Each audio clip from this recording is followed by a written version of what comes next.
Welcome, everybody, to Beyond the Claim. I'm Vince Perri, your host, your business broker and exit strategist, and overall just entrepreneur. And today, a very, very special guest. It is the first fellow business broker that we have on. First, Claudio Vilas, owner of the Roofing Biz Broker, where he is a business broker that actually only specializes in selling roofing companies. So if you're in the roofing industry or if you're in the insurance claims industry, you're not going to want to miss this because honestly, Claudio gives away all of the secrets that he uses to make sure that that roofing business goes for sale for maximum value. So you're going to want to see this, but before you do, make sure that you subscribe, like, and share this with everybody that you can. Follow me on social media so that we can get more views and more likes on this stuff. Let's get into it right now. In 3, in 2, in 1.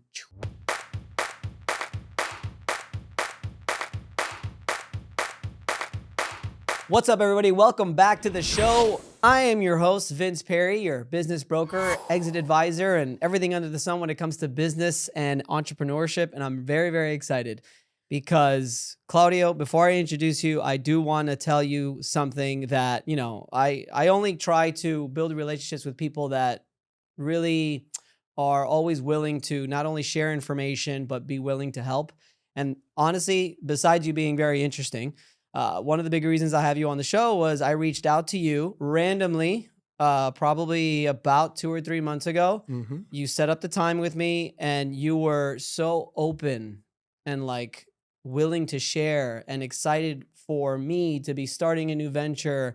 And I really, really appreciate that. And I just really want to thank you for that. And I want to thank you for being on the show, man. Well, thank you. Thank you. And it was a pleasure for me to help you with the first steps on this. And, you got whatever you need. I'm here for you. Awesome. Thank you, man. So, Claudio, you are the owner of the Roofing Biz Broker. You are a roofing business broker, not just any business broker, but a roofing business broker. We've got his hats here. And please, before we really get into it, tell us a little bit about yourself. Okay. So I'm a father of 3. Okay. 30, 24, and 22, so older kids.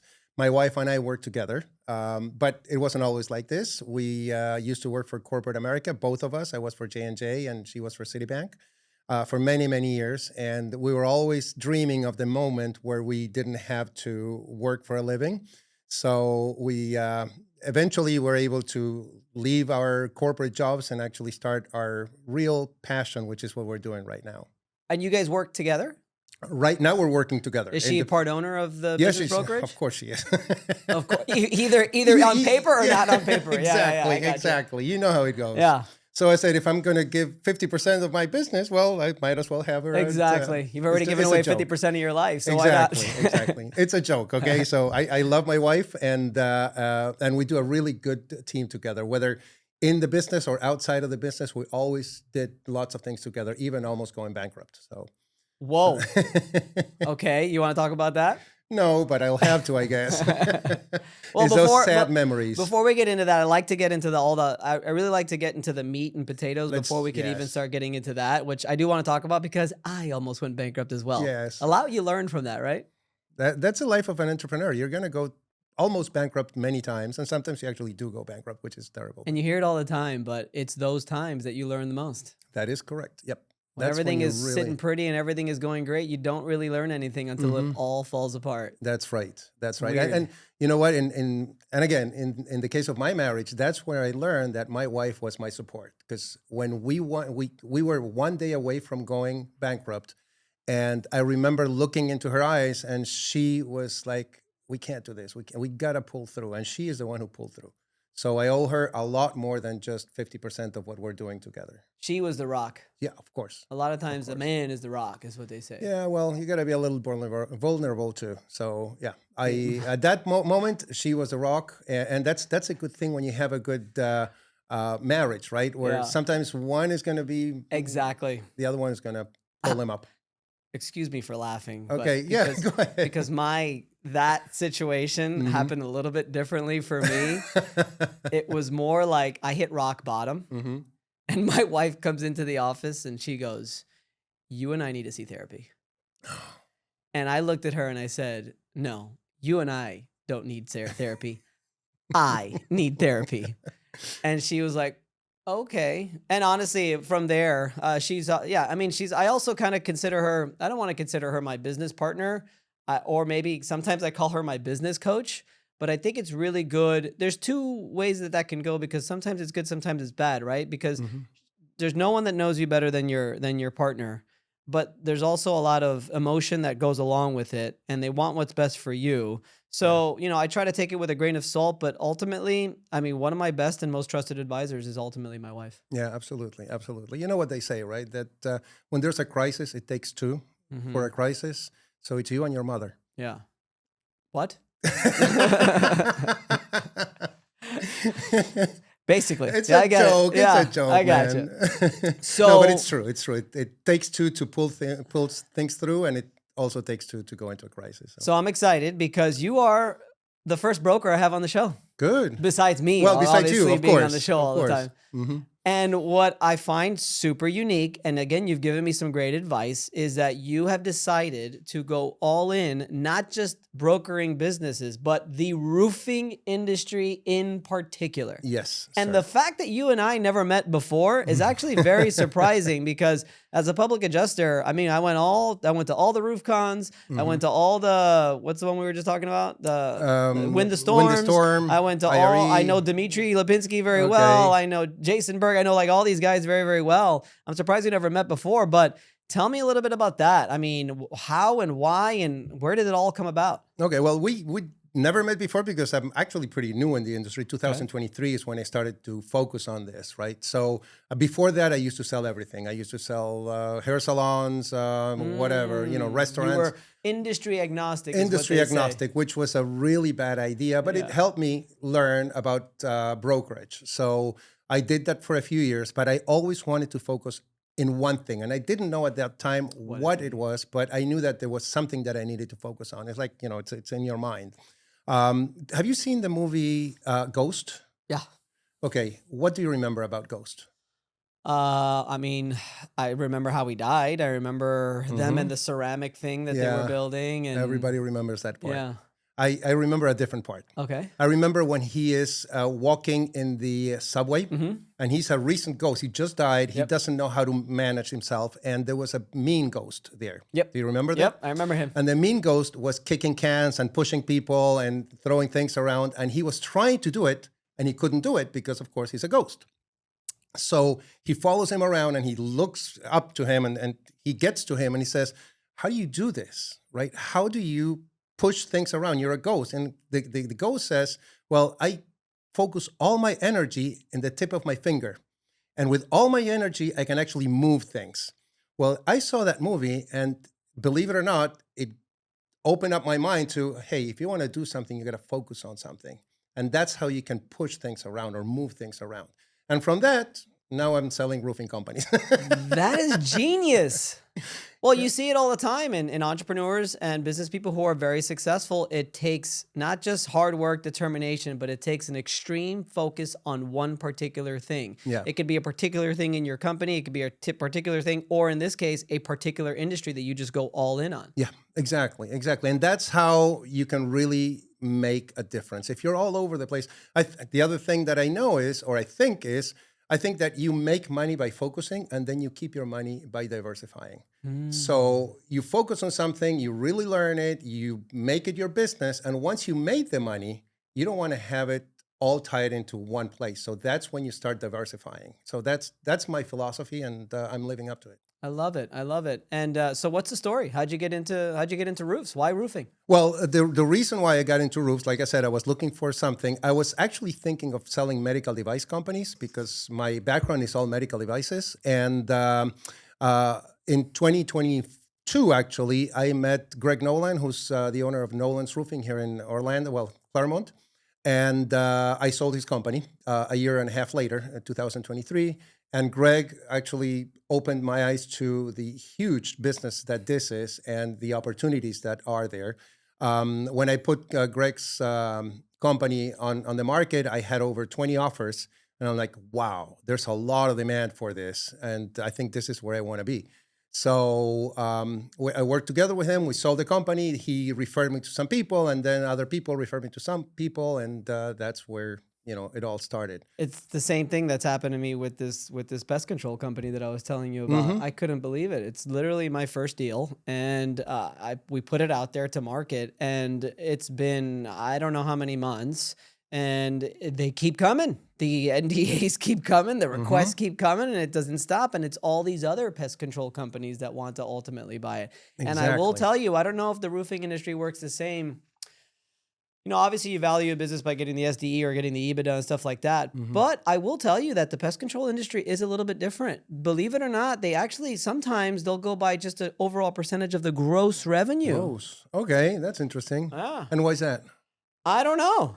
Okay. It doesn't make sense to me because if you're not profitable, you're not profitable, which I guess in that case it wouldn't go that way. But I remember the owner was telling me, he's like, yeah, man, he's like, we make this much amount and it should sell for this amount. And I was like, that doesn't make any sense. And he ended up being kind of right.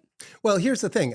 I imagine you're telling me that there's many other pest control companies that are looking for them. Yes. Well, maybe they add the revenue and they eliminate the overhead, and then you're actually making more money. A big reason that he told me is because they're not really looking for the company. They're looking for the what's most important is the client list. Because of what we were talking about, recurring revenue. There's got to be value somewhere. If it's not in the EBITDA, it's got to be somewhere else. It's in the clientele or, the sales reps. I don't know. Maybe they're good. I don't know. But there's always, to sell something, you have to have value somewhere. Well, one thing I teach all the time in the solo show, and I learned a lot from the SEPA certification, is you've got the intangible capitals. You got the intangible. Well, first you got the three value drivers are going to be your owner dependency, your recurring revenue, and whether or not, even in your industry, are you in some kind of niche is actually very important. So you're on the right track. But then you've got the four capitals that are nothing to do with the actual dollar amount, but it gives you a better multiple on your business, which is your human capital, which is your employees and culture and so on and so forth. Yes, sir. Your customer capital, which is your loyalty, diversification in your customers, and also the recurring revenue. You've got your structural capital, which is your SOPs, and you're willing to move from one thing to the next, systems and operations. And then you've got your social capital, which is a big one because a lot of these businesses, I don't know about you in the roofing industry, but this one in particular, these little home service companies are kind of popular in their little towns. Like you see their trucks everywhere. You see this. And if they have a bad reputation, that's going to affect the multiple a lot. Absolutely. You're 100% correct in everything that you said. So I studied the same book. That was a good book, right? Oh, I'm all in on that. So what makes a roofing company valuable? Because most roofing companies that I know do not really have a subscription model or recurring revenue model. Most of them, I don't know how much of a niche there really is in roofing that maybe you can tell me about. I'm sure they try to be owner dependency, I'm sure is a big one. Yes. What do you feel are some of the things that make roofing companies so valuable? Well, or increase their value? And the reason why people are trying to invest in them. Well, you know that you're going to have to change the roof eventually. Even though you don't have recurring income, from 1 month to the other, you do have recurring income in the longer term. Every roof needs to be replaced. There's about 65% of the roofing in the US today needs to be replaced very soon. So there's a lot of demand for that. The private equities are looking for blue-collar companies, which this is, of course, a blue-collar company, where they can actually bring in their expertise, their financial, their management expertise. It's a very, very fragmented industry. There's over 100,000 roofing companies out there. Not all of them, of course, are investment grade, if you will.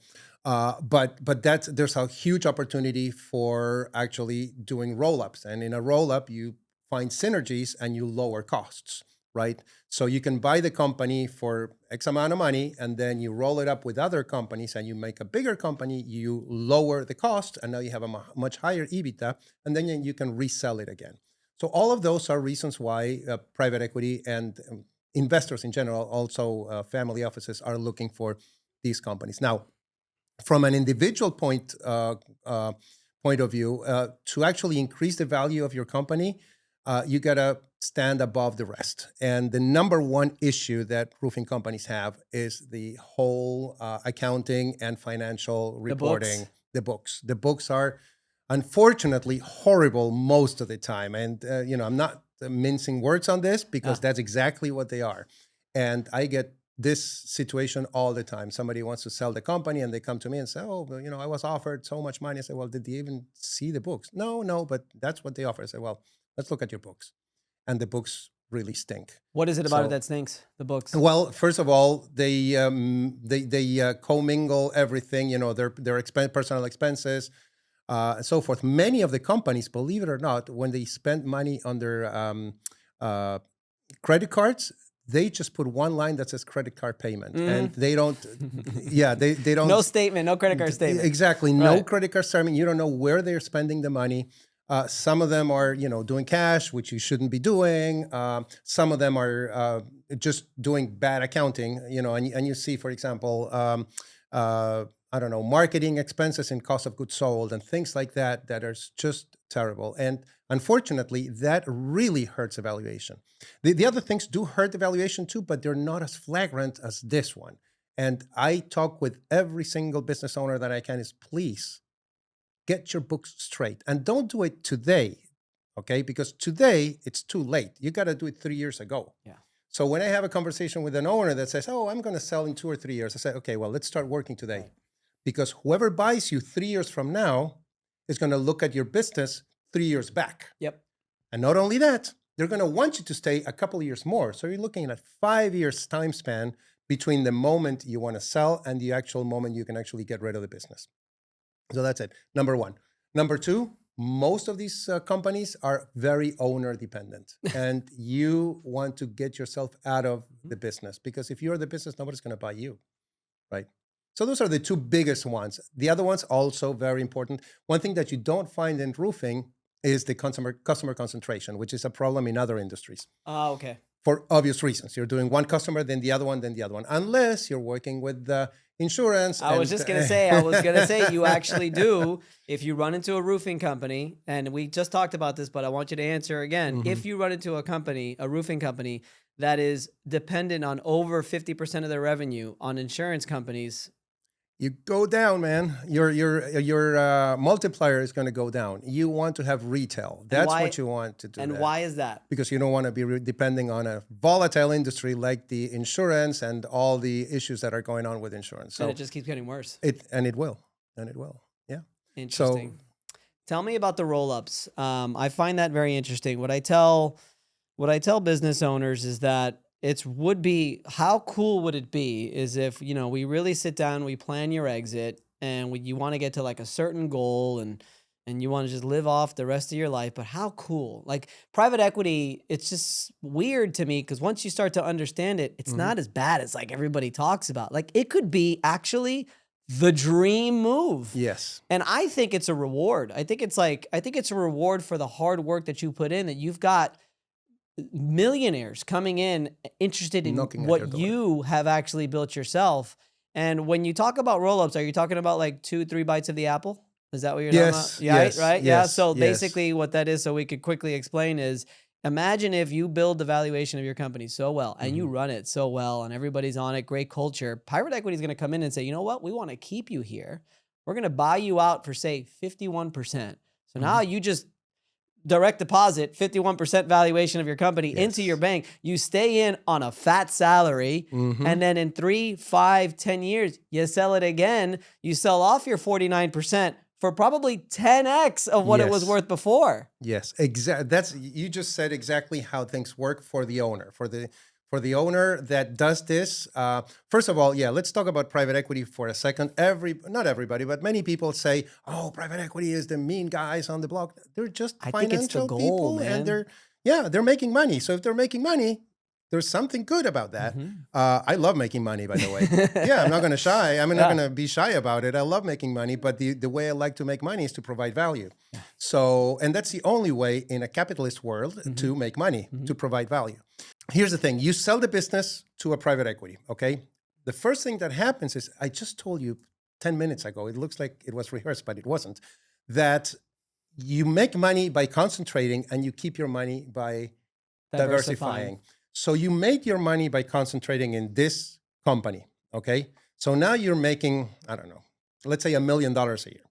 You're making $1 million a year, but all your assets and all your value is concentrated in here. What happens if you have a COVID, if you have a 2008 crisis, if you have a 2001 attack on us, or anything. If you look at history, every 7 or 8 years, there's a big major crisis that nobody really predicted. So what happens with your value? Boom, down to the bottom, okay? So now you're making this $1 million or whatever, and you say, okay, well, I'm gonna take a lot out of this and I'm gonna keep some of it. This money now is yours to keep.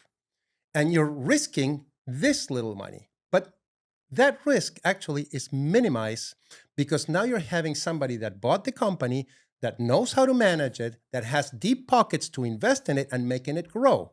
So that, let's say you put 20%, you keep $800,000, you put $200,000 back, just for numbers' sake. Now that $200,000, 3 or 4 years from now, could become another $1 million or more or less. But if it's more, it's great. If it's less, you still have the $800,000 here. So it makes no sense not to sell when you're at that point, okay?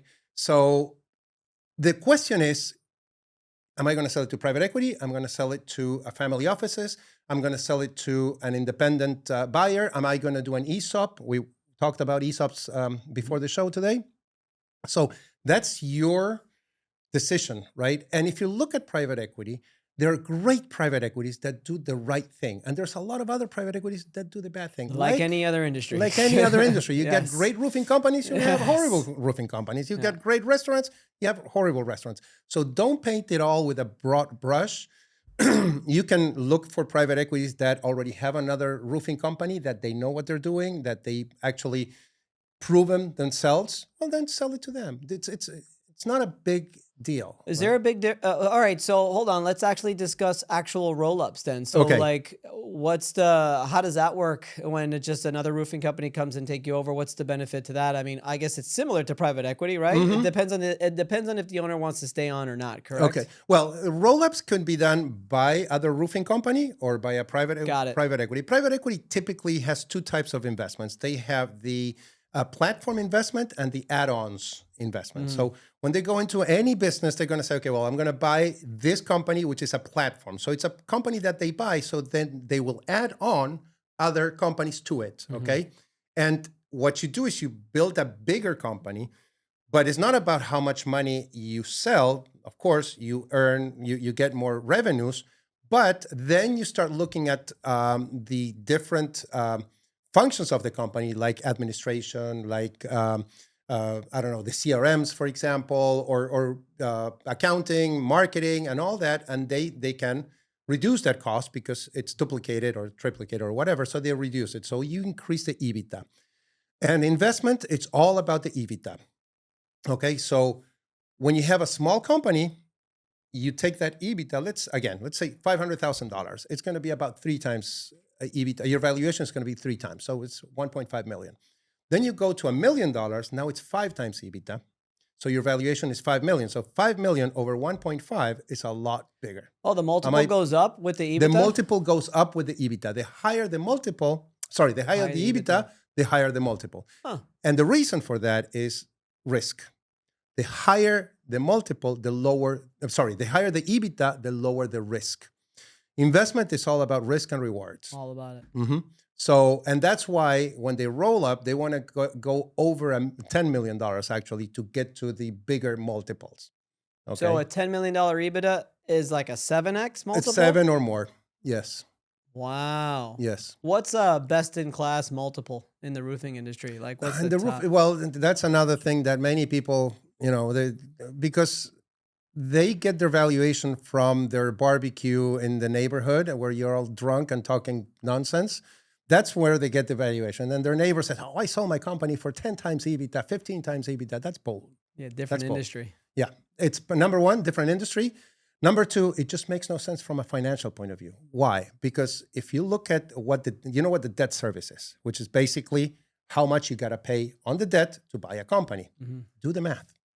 If you are paying 10 times EBITDA, your debt service is higher than the EBITDA that you're buying. So you're basically putting money every year. So those types of multiples go to very stable companies that have growth opportunities. That's why in the tech industry, you get those numbers. It's 10x. because it's the growth. It's not the actual today's EBITDA. It's what they're planning in the future. But in a roofing company, your future growth is not going to be exponential like in tech. Okay. So that's the whole thing. Now, can you get 10 times? Yes. How do you do that? By doing the second bite at the apple. You get a part now and a part in the future, and you add them both. Now you're going to be 10 times or more what you had at the beginning.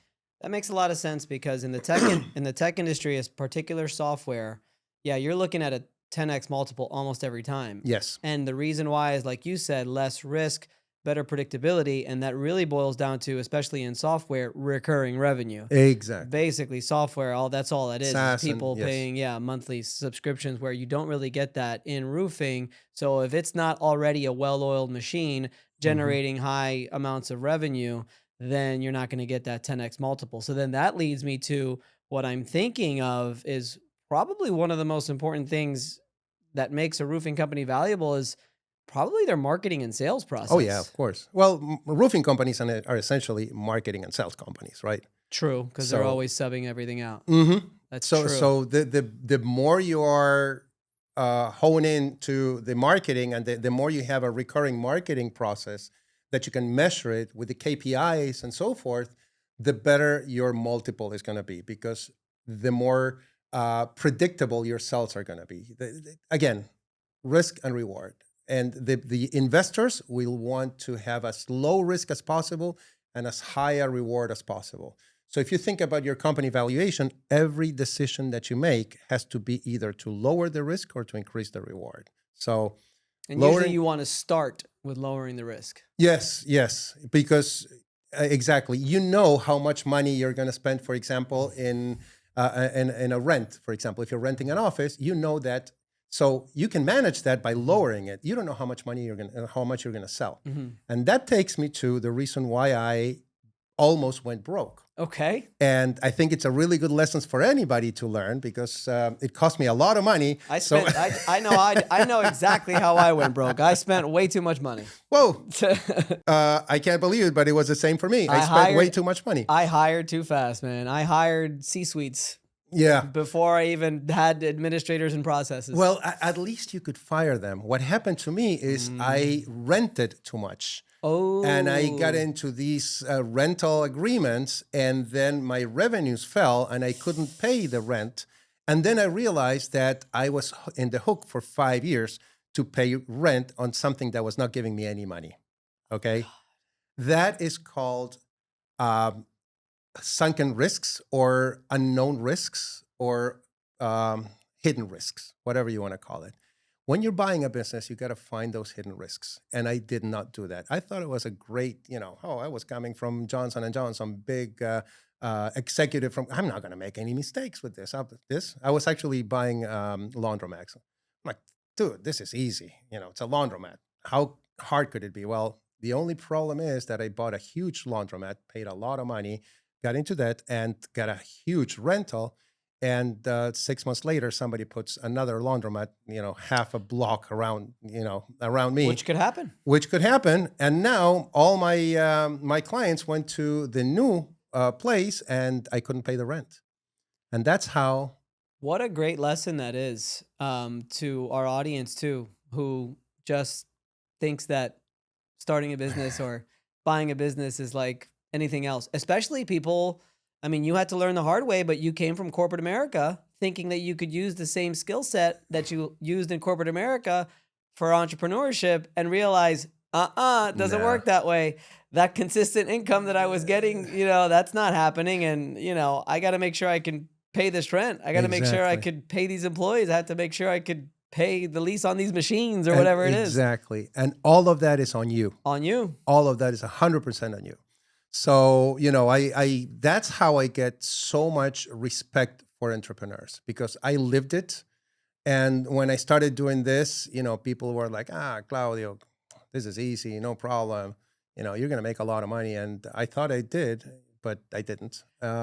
And I realized that what makes you great as an employee in a company doesn't really make you great as an It doesn't at all. entrepreneur at all. At all. I was just telling my assistant this. I was literally just having a conversation with her now. I said, I was just telling her, I said, you see, I said, this is it. This is the life here.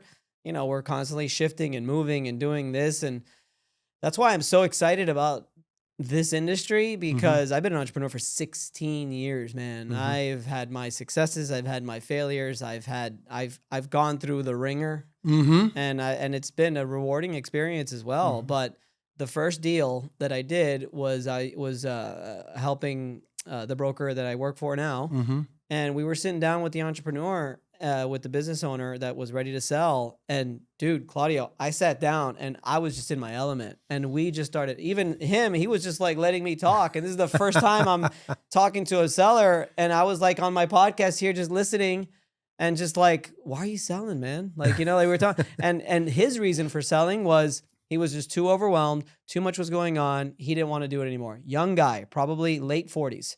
And my response is, as a broker, what should my response be? Okay, let's sign. Where do we sign? Let's sell. Yeah. But my response as an entrepreneur was like, why don't you just hire an operator?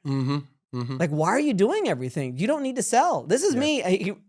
Patrick was probably looking at me just going, what the hell is this guy doing? But I was like, dude, you're just one hire away from not having to work so hard and be so owner dependent. And he goes, Vince, he's like, I tried that. He's like, and it doesn't fit my personality. I am a control freak. I am aware of it. I need to know everything that's going on. And I tried that, didn't work. And where I'm at now is I'm just too overwhelmed.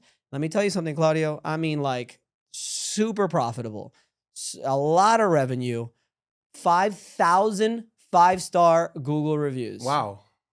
But it was super owner dependent, which was fine because everybody knew that already. And it still sold for high value. But I just thought it was interesting. I mean, my point is I speak the language, and I fucking love entrepreneurship. No, I love it too. I really think that it's what drives the world. Absolutely.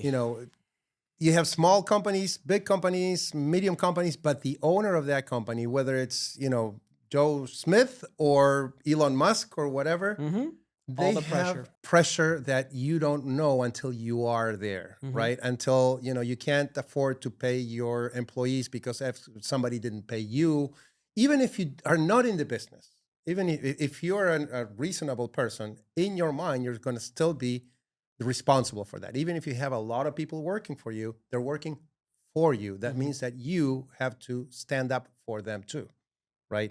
And this is why, and another reason why I do this. I believe that every entrepreneur that actually becomes successful creates opportunities for so many people in society, right? And your team too.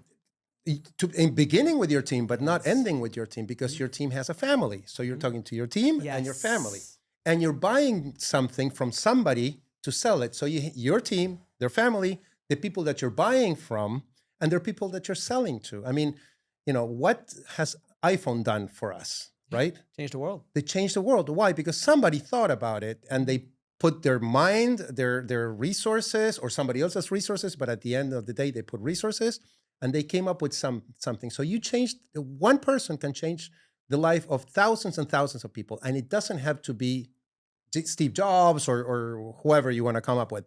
It could be just the roofer down the street, right? That started on a roof and he started building it, and then he hired a few people, and those persons that he hired become better and they grow, and society moves forward because there's one figure there that drives everything forward, and that to me is the entrepreneur. So that's why I love entrepreneurship. So well said. I journaled that the other day. I said, if I can do this, this, and that, which is especially, it was a mindset thing. Like, this is the mindset that I need to have. This is the mindset I need to let go. And I said, if I do this, this, and that, it will create a culture of success. It will create a culture of leadership. I do leadership training with all of my employees every 2 weeks. Great. Not because they're in leadership, but I want to teach them leadership skills. I want them to become leaders, not just within my company, but I want them to be leaders within their family, amongst their friends. I think it's very important that people learn leadership skills. I was having a conversation with a buddy of mine who owns a business, and he's having some struggles. And I said, and he just started, I said, you need to read some books on leadership. Mm-hmm. It doesn't necessarily come natural. It does, but there's a lot of tricks and tips. Anything by Malcolm Like everything Gladwell, else, yeah. you learn how to do it. So real quick though, tell me more about, let's talk to the roofing owners out there, especially the Okay. ones that have only been in business for, not too long. I personally am now on a new mission where I do believe that business owners should think with value in mind as opposed to just revenue. And then again, right, by value is making sure your customers are diverse. You start writing all those systems and processes down. You create a good culture and all that stuff. I hope I didn't answer the question for you, but what do you think is what roofing companies now, like how should they really start now thinking about the Value or potential exit? Yeah, well, first of all, Or the roll-up. whether it's a roofing company or any kind of all the company, same. this is universal to any business, right? When you start a business, you really need to start with the end in mind. Yeah, I know you told me to say that, right? Yeah, I'll give you your $20 later. We'll talk about Yeah. it. Yeah, I'll take checks. So yes, first of all, when you start a business, you have to start with the end in mind for many reasons. The first one is because you are going to exit that business no matter what. Whether you die, whether you sell it, whether you leave it to your kids, whether somebody else inherits it, you are going to leave that business. I'm sorry to interrupt you, but I think that's a new mindset that people have to have. The baby boom era generation does not have that mindset. No. They're only forced into it now, but the business defines them. Or I do believe that you and I are entering an industry here with a different generation that is hopefully thinking like this. I hope so. Us young people are, Anyway. 40, 41, right? Yeah, 42. Yeah, gotcha. I'm 1 year older. Well, anyway, now I lost my train of thought. So you got to start with with the end in mind. Number one for that reason. Number two, because it makes sense, because as a business owner, whatever business you own, your measure of value is not how much you sell, it's how much you keep. Okay? So you're selling something because you want to keep something. That is the measure of value. And that's why in 99% of the industries, the measure of value is the EBITDA plus a multiplier or times a multiplier. Okay. So generating value means you make more money, and you don't sell. Okay. You make more money. If you profits, right? At the end of the day, that word that everybody demonizes is actually very good. It's profits. Because of taxes. Yeah, well, that's a different story. Well, I mean, But we can get into that too. I think Yeah, it's we very can. important. I understand business owners not wanting to show too much profit because they're trying to save in taxes. I don't think that's illegal. There's nothing No. wrong with that as long as they're doing it right. But I would say if you are going to get to that 3 year, hey, maybe in 3 years, maybe in 2 years, maybe you should think about paying more taxes because we're going to add that back anyway, and you want to Exactly. show profit. Exactly. It's being smart about taxes. It's not only not paying taxes, it's actually planning taxes. Yeah. Oh, And you and I are like, we're like twin I'm so souls. glad I came here, man. We're like twin souls, man. Well, because look, I have a revenue account, a profit account, an operating expense account, ownership distribution account, and a tax account.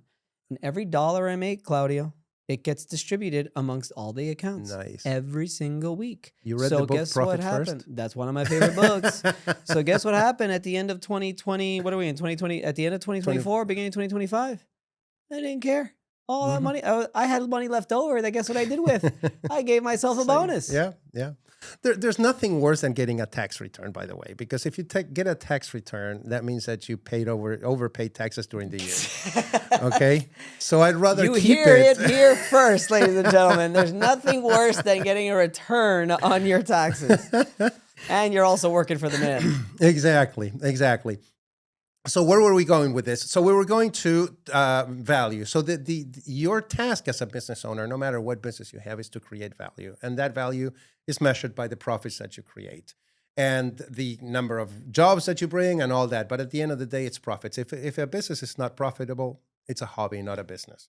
And that's it, right? You might love to do, I don't know, painting, but if you don't make money out of painting, well, then that's your hobby. Now, if you're Picasso, well, it becomes a business, right?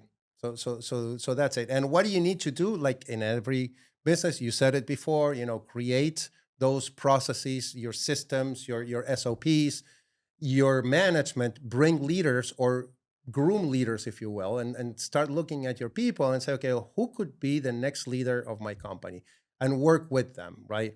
And make sure that you train the people, because you want to get to an advanced stage and say, okay, well, I either sell it or just give it away or whatever, but this thing moves by itself, not with me. Explain ESOPs, because I'm sure people have no idea when you mention ESOP, which we know is to sell to your employees. Which Exactly. Is really Basically, rewarding. it's a great way to Reward. retire and to sell the company to your own employees, Mm-hmm. which is amazing. And it's one of the things that, I have so many conversations with owners that they say, well, these people work with me for 20, 30 years. Now I want to retire. I want to leave something behind. Well, you don't have to sell the business to private equity. You can sell it to your employees. Now, an ESOP is a company actually that they will buy your company, and they will give the shares to the employees over a period of time, right? It's great because your employees, after a few years, they become the owners of the company. So now they have much more investment in the company. It's kind of like a retirement plan for the employees as well. You get the money up front, or most of the money, not all the money, but you have to do some seller financing. And the great thing is you don't pay any taxes when you sell the business. Right. Okay, so if you sell it to anybody, you're going to have to pay taxes, unless there's other strategies as well. I'm not going to get too much into it because I'm not a tax expert, but I've been through so many of these deals before. So in the case of an ESOP, you sell it and then you have deferred taxes that can be deferred kind of like forever. Mm-hmm. The only problem is you have to have a certain size. If you can't sell the company for less than two to 3 million, then the ESOP, and that's a lowest number, right? Because it's expensive to do. You have to do a lot of, and of course it's government regulated, and there's tons of regulations. You got to work with people that are very expensive to work with, and so forth.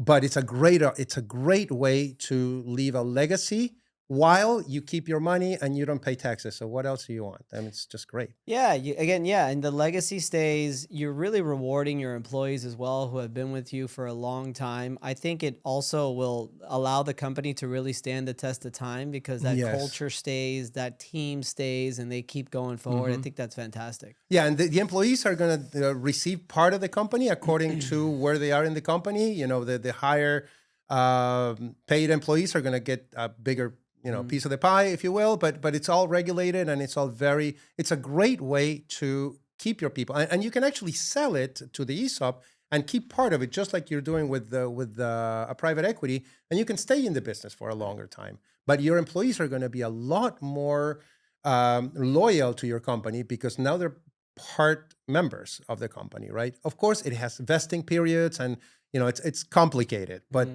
it's a great opportunity. I'm working on 2 of them right now. Nice. Yes.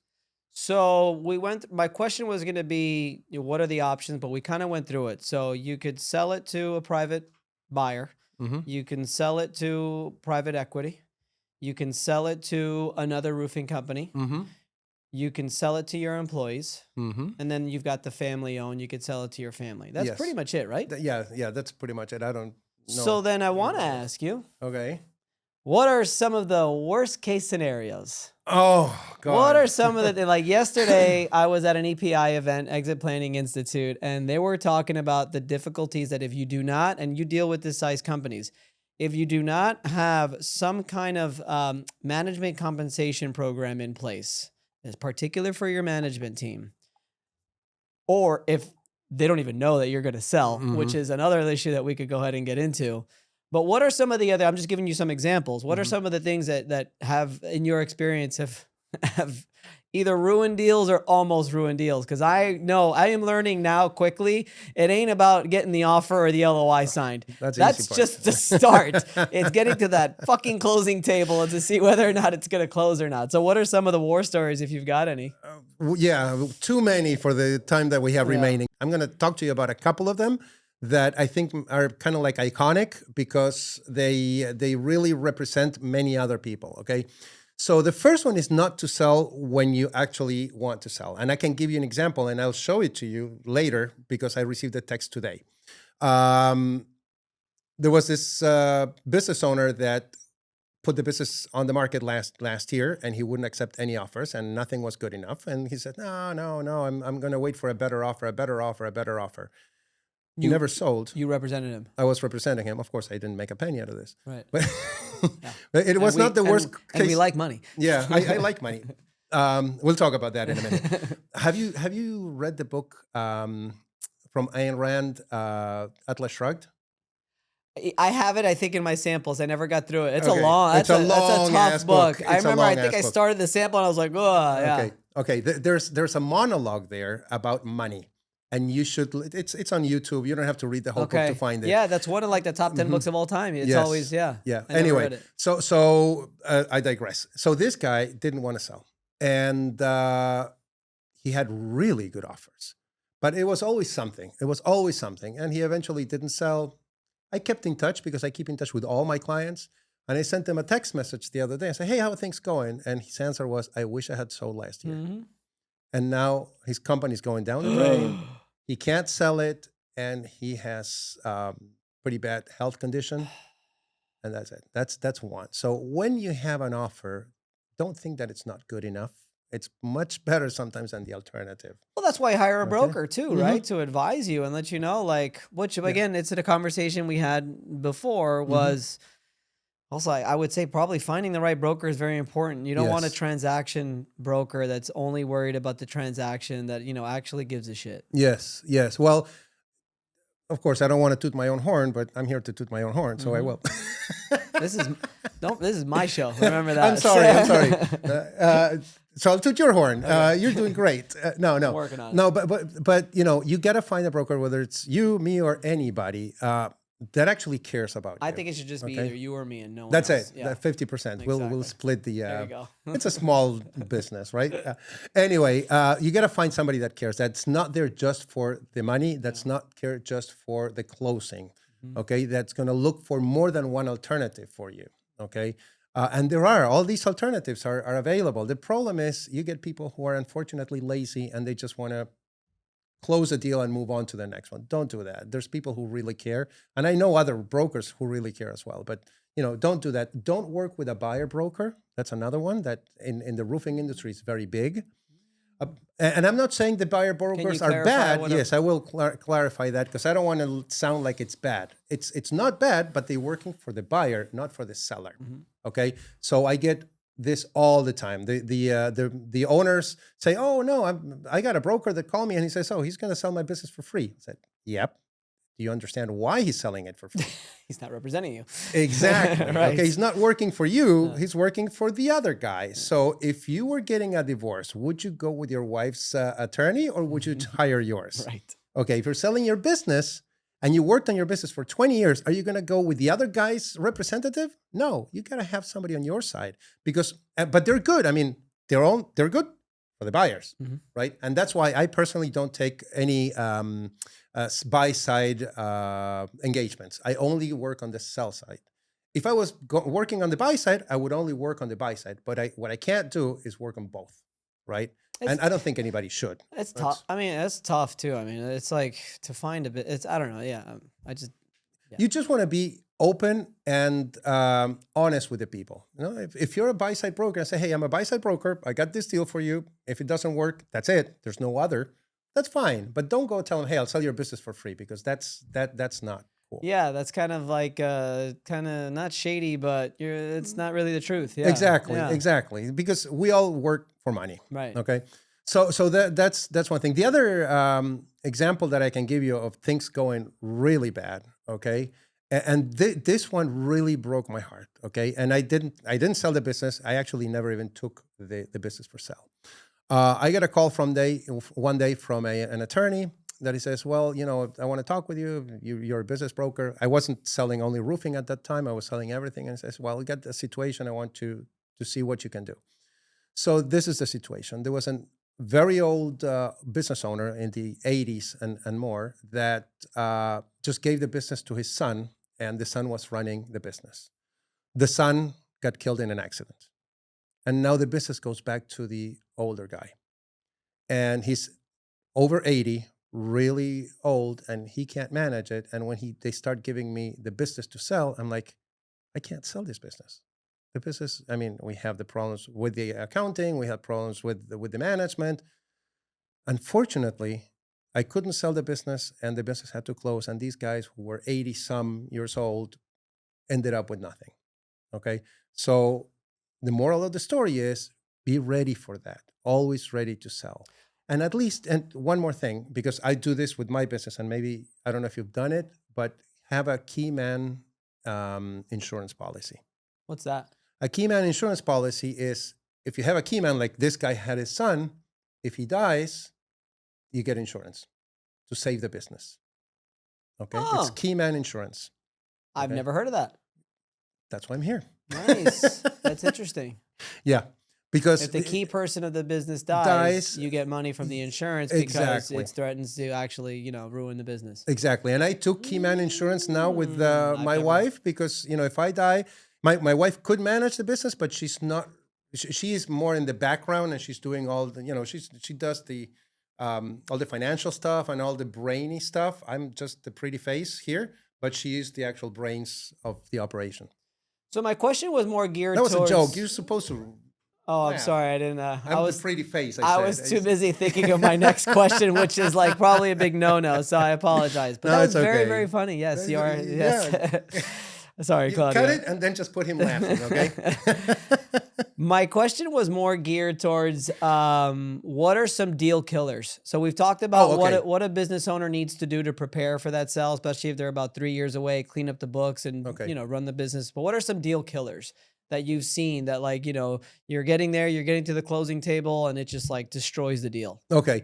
So unpreparedness is very big deal killer. Once you sign the LOI and you go from the LOI to the actual closing table, you're going to do the due diligence and in larger businesses, what's called the quality of earnings.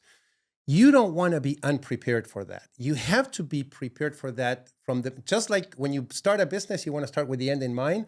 When you put a business on the market, you want to start and put the business on the market with the due diligence in mind and have all the questions that are going to be asked during due diligence. I love that you do that. Before you get started. Exactly. And the reason for that is because what really kills it is surprises. Okay. Any surprise that's a little bit too different. The buyer is always scared because they're putting their money on this. So anything that scares away the buyer is going to kill the deal. Okay. Including, and this is very important, your background checks. Okay. So when you have larger deals, they will do a background check on you. And on the seller? On the seller, yes. Really? And that could kill deals, yes. Okay. And what about... And the background check is going to come all the way at the end.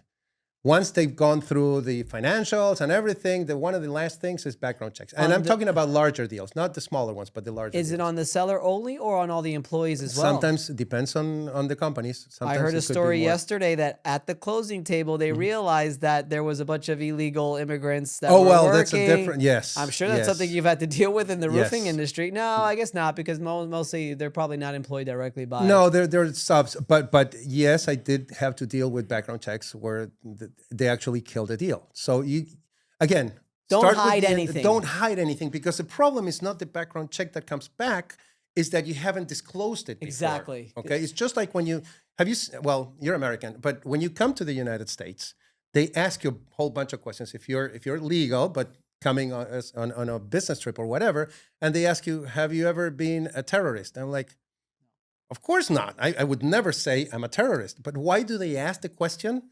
Because they can get you for lying. Okay, this is the same thing. If you don't disclose something, right? Even your background check, the legal situation of the company, all those things are very important. And again, it's all easier to solve if you plan for it. Exactly. If you don't plan for it, it's going to be a problem. That reminds me a lot of what I used to tell my clients all the time with claims, with public adjusting, where I would walk into a house and I would see the damage. And I would always tell them, I said, you need to tell me everything. I'd rather you tell me everything right now, and then I could plan and I could, we'll present it in a certain way, however it is, so that I could prepare, as opposed to, when the insurance adjuster asks you a question about this and all of a sudden you say something that I had no idea about, now, you just shot yourself in the foot. I agree. It's probably the same way with making sure that just at least disclose everything to your broker first. Exactly. So that the broker... I'm on your side, or we're on your side. And we could sort of strategize, okay, let's see how we're going to either solve this now, or we're going to present it in a certain way, or so on and so forth. And you asked me about the employees. So we talked about it a few minutes ago. That's another big deal killer. When do you tell the employees that you're selling the business? I think from day one. Like we were talking about. Exactly. As soon as you launch your business, like just say, hey, look, we're going to be building this sucker to potentially sell or get bought out, and that's going to ultimately benefit everybody here. Exactly. Because that's the way I am. Like with my businesses, like, I don't just like split all my money, but I always have some kind of, there's always bonus structures and some kind of profit share and some kind of stuff. There's always little bonuses going out. And here's the thing. If you don't say anything, let's put two scenarios. One thing, you don't say anything until the end. And the other one, you give them advance notification. So if you don't say anything until the end, they find out a week before you close. First of all, they will feel betrayed. They won't like you, and they probably will leave. And they won't like the new buyer. Exactly. And what's going to happen? The whole deal can fall apart. And you don't sell the business, but not only you don't sell the business, now you have to recruit new people to come into the business. So you were here and now you're in the basement and you got to start all over again. Bad idea. Good idea. You meet your management team, if you will, and say, you know what, guys, I want to retire. I want to move somewhere else, blah, blah, blah. I'm going to sell the business. And when I sell the business, I'm going to make sure that you all get compensated for that. So help me sell the business. That's right. And I had a deal where the owner, every time we had a buyer-seller meeting, he would bring the whole staff with him. That's cool. Okay? And that did two things. First of all, to the staff, they're still working with him and they help him sell the business. And to the buyer, it lowers the risk. We talked about that before. Yes. Because I'm buying a business where the staff knows that I'm buying the business and they're not going to run away when I buy it. So my advice to all my clients is the sooner the better, and just put them at ease. Oh, let's suppose somebody doesn't like the fact that you're selling the business and they leave. Well, you got time to replace them while we go through the whole process. Right. Right. So there's nothing wrong with actually telling your staff that you're selling the business. Maybe you want to sign an NDA with them so they don't tell anybody else. But the other thing is you got to tell them, hey, when I sell this business, I'm going to take care of you. I'm going to make sure that part of whatever I make, some of that goes to you. So. What was that book about the guy who has the marketing agency and he ends up building only doing logos, and then he ends up selling the business. Anyway, I can't remember the name of the book. Built to Sell? Yes, I love that book. Yeah, but remember when he approaches his employees, yeah, don't worry, we knew you were going to sell it anyway. You got to get out of here. You never know, because you're always worried about how they're going to react. Exactly. And most of the times they're like, they already knew or somehow they already expected it and they're totally okay with it. Yes, absolutely. Absolutely. Top 3 questions that buyers ask a seller. That buyer asks a seller, how much money are you making? Really? Mm-hmm. If it's making this much money, why are you selling it? That's the big one. That's the top one. Mm-hmm. And the third one is, how do I make sure that the business continues when I buy it? But how? And that's a really difficult question to answer, which is, why are you selling the business? You got to be very careful on how you sell it, how you put it together. Mm-hmm.